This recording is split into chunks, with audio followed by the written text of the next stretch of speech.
আসছি আদ্রা বাজারে মরিচের আড়তে। এখানে সামাদায়ের মরিচ উঠায় আজকে বাজারে আসছি বিক্রি করার জন্য। এখানে আড়তদার ভাই আছে, আমাদের মরিচটা কিনলেন। ভাই এই মরিচটা কত দামে কিনলেন আজকে? 3800 টাকা। 3800 টাকা বাজার। বর্তমানে বাজার কি? 36, 36, 37, 38। তবে এইটা 3800 টাকা এবং 2900 টাকা যে কিনলেন, বেশি দামে কিনলেন, কেন কিনলেন এই মরিচ? এটার মান অত্যাধিক বেশি। মান ভালো? জি। আর কি ভালো? আর সবই ভালো, সবটা ভালো, পচে যায় না, এই ভালো, পচে যায় না না। এবং কালারটা চকচকে কালারটা চকচকে এবং ওজনে ভারী। ওজনে ভারী। ওজনে ভারী। সব এই মরিচটা টাইট, তাই না? টাইট, এই দেন ভাঙলে কিন্তু একটা শব্দ হয়, হ্যাঁ। এই দেন পট করে একটা শব্দ জি, হলো। জি, জি। মরিচটা টাইট থাকার কারণে হ্যাঁ। দেখবেন যে মরিচটা লাস্টিং করবো বেশি। 8-10 দিনে মরিচটা নষ্ট হবে না। অন্য মরিচের মধ্যে ড্যাম মরিচ ওইগুলো কিন্তু 3-4 দিনে নষ্ট হয়ে যায়, পচে যায়। এটা কিন্তু পচবে না।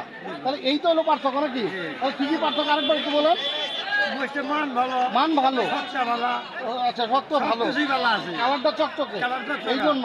তাহলে এইটা তো আমরা তো সেন্টিমার ব্যবহার করছি, মাইকি বলতেছেন, তাহলে ব্যবহার করে কি ভালো হয়েছে না কেন হয়েছে? আমি এই সেটা ব্যবহার করে অনেক লাভবান। অনেক লাভবান, মানে মরিচ বাজারে নিয়ে আসলেও 1-200 টাকা বেশি, বেশি পাওয়া যায়, দামে দিলেও একটু বেশি পাই, দামে দিলেও বেশি মানে পায়। সকল কৃষি পাশাপাশি ফলনটাও বেড়ে যায়। ফলনও বেড়ে যায়। আচ্ছা, এরপরের তুলনায় গাছের যে মরিচ দেখলাম, আমরা একটা ভিডিও করছি, এখানে যে পরিমাণ মরিচ আছে ইনশাল্লাহ পুরোর তুলনায় ফলন কি আগে এবার তুলছেন পরবর্তী তাই হবে না বেশি হবে? ইটো বলো, ইটো বলো, ইডবল হবে, মানে 3 গুণ বাড়বে। 3 গুণ বাড়বে। 3 গুণ বাড়বে। ধন্যবাদ, ধন্যবাদ ভাই। আসসালাম। এই যে এই একই জাতের মরিচটা একটু দেখবো, দেখেন সাইজে ছোট এবং কালারটা কিন্তু অতটা চকচকে না, দেখছেন। আর আমাদের মরিচ কালারটা কিন্তু একদম অন্যরকম চকচকে এবং খুব সুন্দর।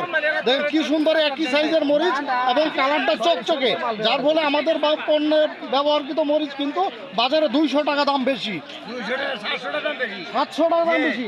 এটার কারণে জি। ধন্যবাদ ভাই।